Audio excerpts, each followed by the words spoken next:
Why does Islam forbid sex outside marriage?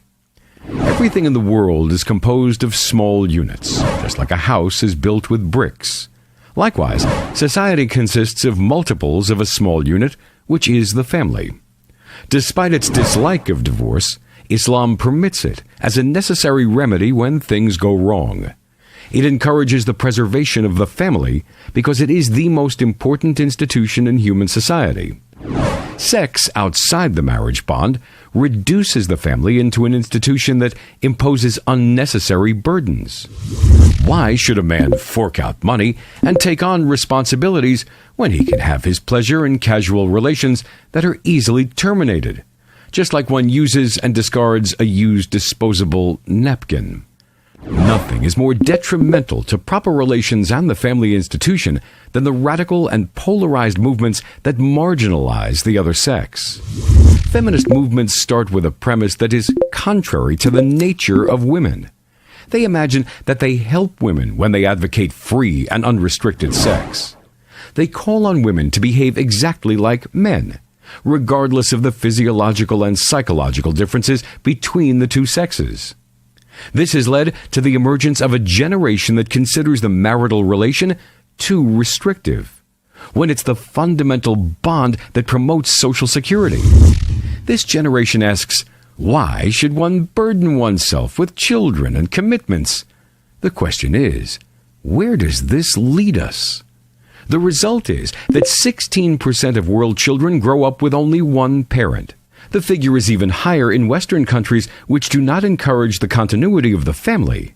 In the United States, the figure goes as high as 35%, which means that over 1/3 of the children in the most powerful state in the world grow up in an unhealthy family environment.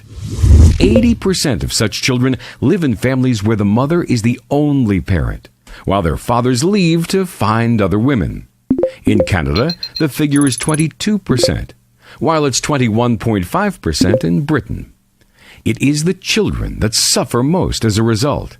Studies show that divorce and the breakup of family leave adverse effects on children as they feel unsettled, excitable, and unsociable, in addition to having problems with their studies. Islam describes marriage in intimate terms, as in the Quranic verse that says, وَمِنْ آيَاتِهِ أَنْ خَلَقَ لَكُم مِّنْ أَنفُسِكُمْ أَزْوَاجًا لِتَسْكُنُوا إِلَيْهَا وَجَعَلَ بَيْنَكُم مَّوَدَّةً وَرَحْمَةً إِنَّ فِي ذَلِكَ لَآيَاتٍ لِقَوْمٍ يَتَفَكَّرُونَ.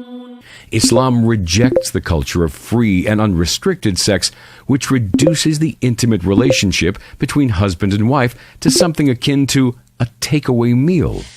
It then aims to satisfy a transitory desire instead of being the result of a rational decision to form a life partnership. It becomes subject to a whim of a person who has taken too much drink.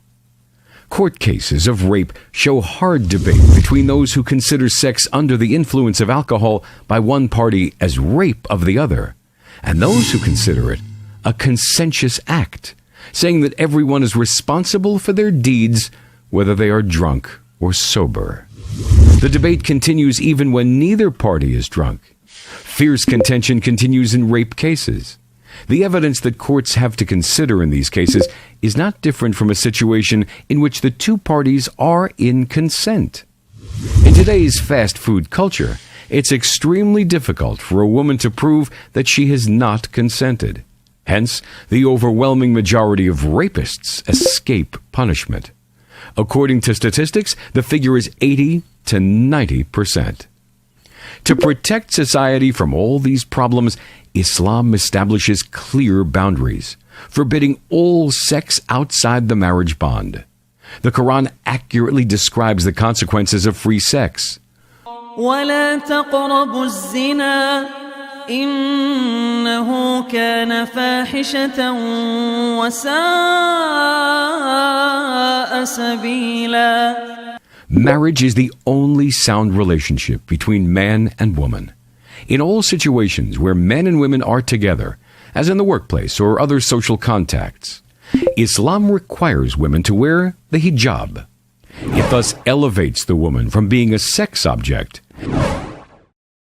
ومن آياته أن خلق لكم من أنفسكم أزواجا لتسكنوا إليها وجعل بينكم مودة